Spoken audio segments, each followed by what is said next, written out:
در آخرین روز ماه ینور از استودیوی مرکزی رادیو زودی با خبرهای تازه من شعله گل خوجا شما را همراهی میکنم. روز بخیر. سرخط مطالبی که در 15 دقیقه پیشنهاد می شود.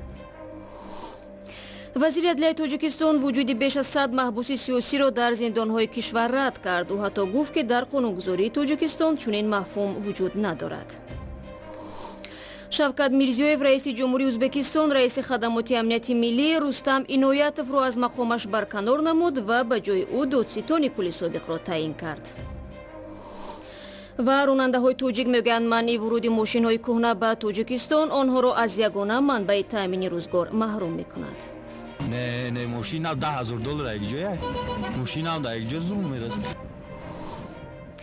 و شروع میکنیم از آن که امروز زمین لرزه قوی قسمتی از تاجیکستان را تکان داد. مرکز زلزله در منطقه جرمی ولایت بدخشان افغانستان معین شده است.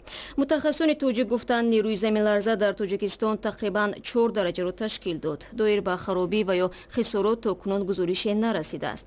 سالانه در تاجیکستان بیش از 3000 زمین لرزه رخ میدهد. وزارت عدلیه تاجیکستان میگوید در سال گذشته سازمان‌های جمعیتی کشور از دولت‌های خارجی حدود 854 میلیون سومانی گرانت و یا کمک مالی دریافت کردند. در این باره 31 ینور رستم شاهمراد وزیر عدلیه ضمن نشست خبری معلومات داد. او گفت 80% این مبلغ‌ها برای کارمندان خود سازمان‌ها صرف شده است. وزیر عدلیه با اشاره به آنکه کمک هیچ یک کشور به هدف نیست با آموزش با کدام مقصد مصرف گردیدن این مبلغ تاکید کرد. یکی از سوالهای دیگری مطرح در نشست به موضوع بود و باش محبوسان سیاسی ربط داشت و پاسخ وزیر را از همکارمان میرزانبی خلقزاد میشنویم.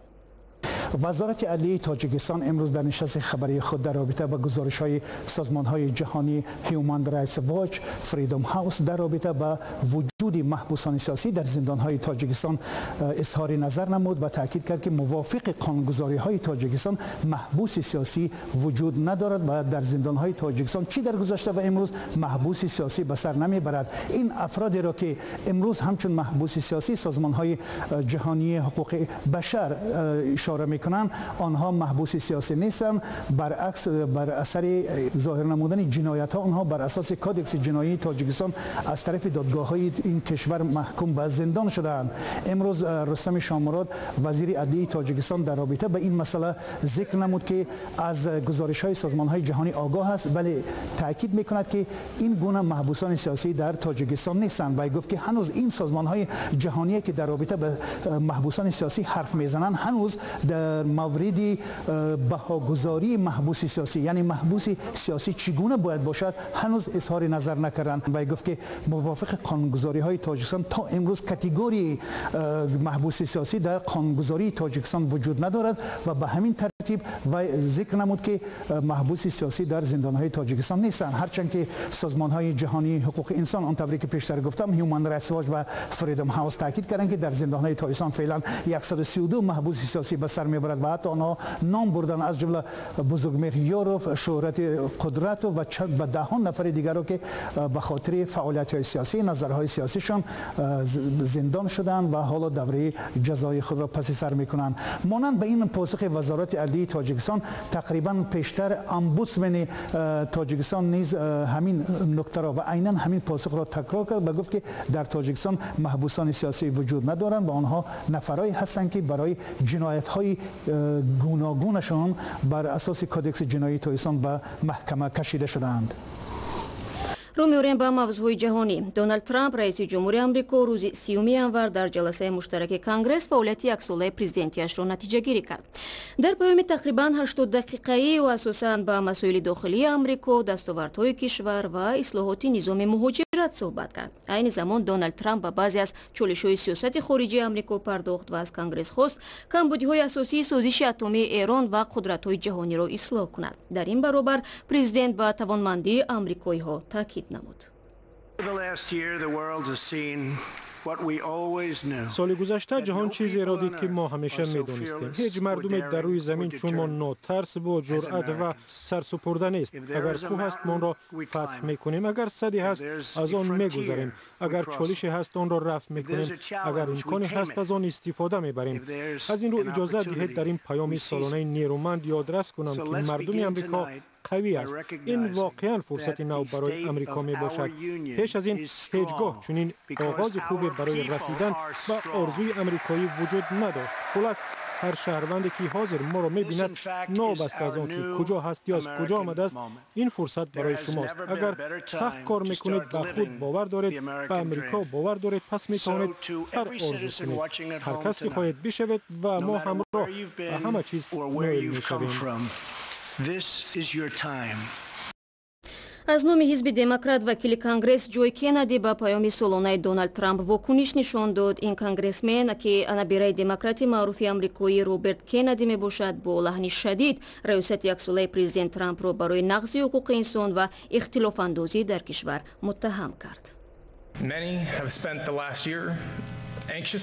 бисёриҳо соли гузаштаро нигарону ҳаросон сипарӣ карданд. ما احساس داریم که کشور پراکنده است. بعضی آمریکایی‌ها شکوه دارند که آنها را کنار گذاشته و یا فراموش کردند. های مردم، ما می توانیم به سر و سامانی‌ها، حزبگرایی و یا سیاست‌بازی‌های سال گذشته را نادیده گیریم، ولی مشکل بزرگتر از آن است. مأموریت پرزیدنت نه تنها قانون‌های را که ما را حمایت می‌کنند، بلکه همان ایده‌های را که از ما حمایت می‌کنند هدف قرار داده است. тафсилоти паёми солонаи президенти амрико ва вокунишҳо ба он дар дохил ва хориҷро метавонед дар сомонаи мо cw.ozodi.org пайдо кунед. рӯзи сешанбе 30 январ дар яке аз бозорҳои калонтарини оши қирғизистон сӯхтор ба амал омад. оташнишонҳо тақрибан 3 соат кӯшиш карданд алангаи сӯхторро фурӯ нишонанд. тибқи фарзияи пешакӣ сӯхтор бино ба расиши ноқилҳои барқ ба амал омадааст. барои таҳқиқи оташсӯзӣ гурӯҳи махсус таъсис дода шудааст. сӯхтор қурбониро дар пай надошт, вале ҳудуди 3500 метри мукаабби бозорро ба коми худ кашид. феълан тоҷирони беш аз 100 дукон зиёни расидаро аз ин сӯхтор ҳисоб мекунанд, вале гуфта мешавад хисорот миллионҳо сомро ташкил медиҳад. дар ӯзбекистон кишвари ҳамсояи тоҷикистон баъд аз боздошти собиқ вазири корҳои дохилӣ раҳбари хадамоти амнияти миллӣ ки аз шахсиятҳои бонуфузи кишвар маҳсуб мешуд аз мақом барканор гардид. рустам иноятов беш аз 20 сол раёсати ин ниҳоди пӯшида ва нерӯманди ӯзбекистонро бар уҳда дошт. ин хадамот то як соли қабл аз бераҳмтарин ниҳодҳо ба шумор мерафт. ҳамкорам тоҳири сафар тафсилоти барканории рустам иноятовро аз шӯраи бахши ӯзбекии радиои озодӣ сироҷдини ислом пурсид. то ҳанӯз як сабаби аслии дақиқаш нест. гуфта мешавад ки ба нафақа баромадааст. синнаш 73 сол аст ва 23 сол боз ин абарқудраттарин як сохтори давлатиро идора мекард ва дар амал яке аз ашхосе буд ки сиёсати даруна ва берунаи кишварро муайян мекард. вале хабарҳое ки мо дорем, дар даст дорем аз манобеи гуногун тӯли ҳафтаи гузашта рустам иноятов рӯзи 25 январ барои барканоршавӣ, барои истеъфо баромаданаш ба номи раиси ҷумҳур шавкат мирзиёев ариза навишта ва тасмими ниҳоиро шавкат мирзиёев дишаб дар Тошкент гирифта ва ино фақат якчанд нафар аз ашхоси муҳими кишвар аз раҳбарои давлат медонист халос, вале имрӯз як маҷлиси асосиро гузаронданд. ба ҷои Рустам Иноятов имрӯз ихтиёр Абдуллоев 53 сола ки аз сохтори адлӣ баромада ва 3 сол боз сар прокурори кишвар буд интихоб шуд. гузоришҳо ҳам буданд ки гӯё маҳз Рустам Иноятов намехостааст ки тоҷикистон ё ӯзбекистон бо тоҷикистон наздик шавад, тавре ки Шавкат Мирзиёев мехоҳад. ин гузоришҳо то куҷо воқеият доранд? ин гузоришҳо албатта аз рӯзе ки Шавкат Мирзиёев ба сари қудрат омад буданд, вале мо дар даст асноди дақиқ надорем оё ин дуруст аст ё нодуруст. аммо ман мутмаин ҳастам ки Шавкат Мирзиёев мехоҳад тамоми сохтори давлатие ки аз тарафи президент Ислом Каримов эҳё шуда буд аз нав барпо кунад ва як низоме пайдо шавад ки як сохторе пайдо шавад ки ҳам барои кишварҳои демократӣ ба ном ё кишварҳои ғарб ва ҳам барои мардуми ازبکستان پسند آید. шакли комили суҳбат ба ҳамин зудиҳо дар сомонаи мо ва озоди видео ютуб гузошта мешавад. Бармегардем ба Тоҷикистон. Чанд вазорати идораҳои давлатӣ ба ҳукумати Тоҷикистон пешниҳод карданд ки воридоти мошинҳои истеҳсолӣ то соли 2005 ба кишвар манъ карда шавад. Ташаббускорони ин лоиҳа мошинҳои кӯҳнаро зарарнок унвон мекунанд, вале сокинони оддии Тоҷикистон мегӯянд чунин маҳдудият онҳоро метавонад аз дастрасӣ ба мошинҳои арзон ки на танҳо воситаи ҳаракат балки таъмини рӯзгор низ ҳаст маҳрум намояд. بیشتری ماشین‌هایی که به تاجیکستان وارد می‌شوند در آخرهای سالهای 90 و اوایل سالهای 2000 استحصال شدند. برای آوردن چنین ماشین‌ها به کشور یگان محدودیت وجود ندارد. این خودروها همگی چند هزار دلار نرخ دارند و برای ساکنان میان حال از جمله مهاجرانی که از روسیه برمیگردند خیلی دسترسند. هزارها ساکن تاجیکستان ماشین‌های کهنه را همچون نقلیات مسافربر و یگانه وسیله درآمد استفاده می‌کنند. اما به این زودی‌ها داشتن ماشین می‌تواند به وسیله نمایش شکوهمندی تبدیل یابد. میزه میشدن خیلی نمونه. خیلی خوبیش چیه؟ زبچستش ارزونه. همه چیزش ارزونه برای کار نیست. چیکار کنیم؟ مجبوریم که خود با همین کار کنیم. سالش فرق نداره. که نه چیه که ما زندگی ما را پیش بریم. ما در همون قصه. برای کارو خودم میگردم. سوسو میرم میام آخری. ماشین نه از اون میرسید. نه ماشین نه $10,000 یک جایه. ماشین هم در یک جا زوم میرسه. متخصصان محیط زیست از افزایش ماشین‌ها در راه‌های تاجیکستان که تعدادشان 500,000 را عبور کرده است بانگی اضطراب می‌زنند. آنها میگویند ماشین‌های بسیار کهنه به معیارهای زیست محیطی جوابگو نیستند و هوا را آلوده می‌کنند.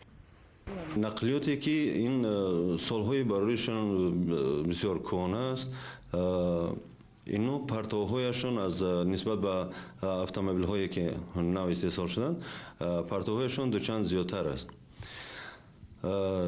از همین خاطر برای کم کردن پرتوهای نقلیات سراول باید که سوزشواری به استانداردهای مقرر شده جوابگو باید به حدود جمهوری تاجیکستان وارد کرده شد. بر علاوه در تاجیکستان پرتابگاه و یا کارخانه مخصوص کارکردی ماشین‌های کارناشایم وجود ندارد. بعد پر از استفاده بیرون شدن نقلیات باید که همه قسم‌های پرتوهای نقلیات باید در علاهیدگی کارکرد کرده شود. چون که ما می‌دانیم در حدود جمهوری کارخانه‌های مخصوص برای کارکرد پرتوهای وسطای نقلیات این زمان وجود ندارد. لایحه منع واردات ماشین‌های استحصال تا سال 2005 برای بررسی به حکومت پیشنهاد شده است. در صورت قبول این طرح محدودیت برای این ماشین‌ها از 1 اپریل امسال جاری می‌شود.